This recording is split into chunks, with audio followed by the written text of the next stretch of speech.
सरकार शिक्षा व्यवस्था को लेकर बड़े बड़े दावे करती है, लेकिन वह दावे धरातल पर आकर शून्य हो जाते हैं। इसकी बानगी दिखाई देती है रामनगर के राजकीय प्राथमिक विद्यालय कंजरपड़ाव में। शहर के बीचों बीच बने इस विद्यालय में बच्चे खुले टीन शेड के नीचे पढ़ने के लिए मजबूर हैं।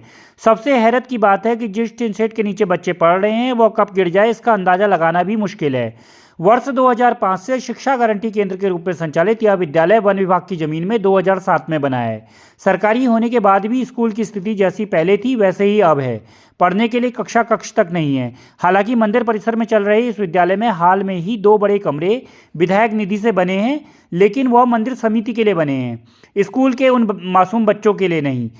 कक्षा 1 से 5 तक यहाँ कुल 38 बच्चे हैं और इन 38 बच्चों पर सिर्फ एक अध्यापक। बच्चे जहाँ पढ़ रहे हैं वहाँ चारों तरफ गाड़ियों का शोर है, अराजक तत्वों का जमवाड़ा है। स्कूल में मिड डे मील के भोजन कक्ष में कई बार चोरी भी हो चुकी है। स्कूल के मिड डे मील का यह कमरा कब गिर जाए कोई नहीं जानता। सर्दियों में शीतलहर, गर्मियों में तपती लू और बरसात में टीन के नीचे बैठे बच्चों की पीड़ा शायद हुक्मरानों को नहीं सुनाई देती है। जहाँ स्कूल है वहाँ झाड़ियों का झुरमुट है और अक्सर सांप बिच्छू का डर बना रहता है। स्कूल के कई बच्चे जिला स्तरीय प्रतियोगिताओं में पुरस्कार भी जीत चुके हैं। विद्यालय के एकमात्र शिक्षक ताराचंद्र बताते हैं कि जिलाधिकारी से लेकर शिक्षा विभाग के उच्च अधिकारियों तक वह गुहार लगा चुके हैं, लेकिन कहीं कोई सुनवाई होती हुई नहीं नजर आती। एक बार शिक्षा विभाग में प्रस्ताव भी बना, लेकिन वह भी फाइलों में कहीं गुम हो गया। स्कूल की इतनी दुर्दशा है, क्या आप कहेंगे?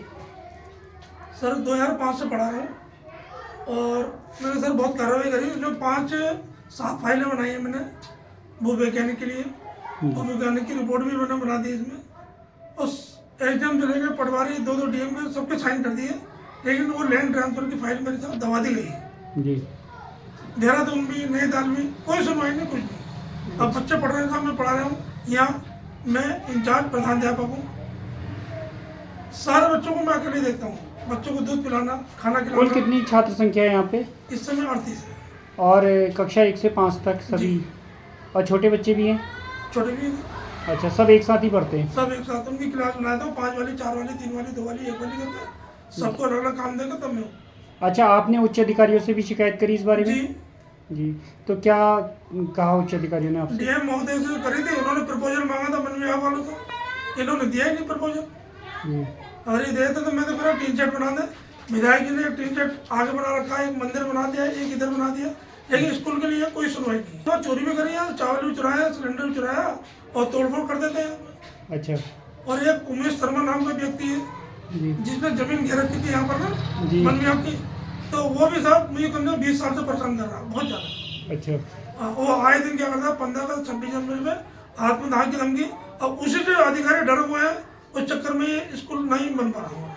अच्छा। वो उनको डराता है अधिकारियों को कि मैं हाथ में धाक कर लूंगा और क्या आपने मेरा घर तोड़ दिया, मेरा ये कर दिया। वो निठल्ला है। तो कितने वर्ष हो गए आपको यहाँ पढ़ाते हुए? सर 2005 से पढ़ा रहा हूँ। तो सर ये हमारा यदि टीन शेड हो जाएगा ना तो उसमें क्या बाउंड्री वॉल हो जाएगी। बाउंड्री वॉल में क्या है कि बच्चों को ध्यान इधर उधर नहीं होगा। अभी आप खुले पढ़ रहे हैं, कोई चिल्लाता है, कोई गाली होता है, कोई मोटरसाइकिल, कभी गाड़ी, तो बच्चों का ध्यान विचलित होता है।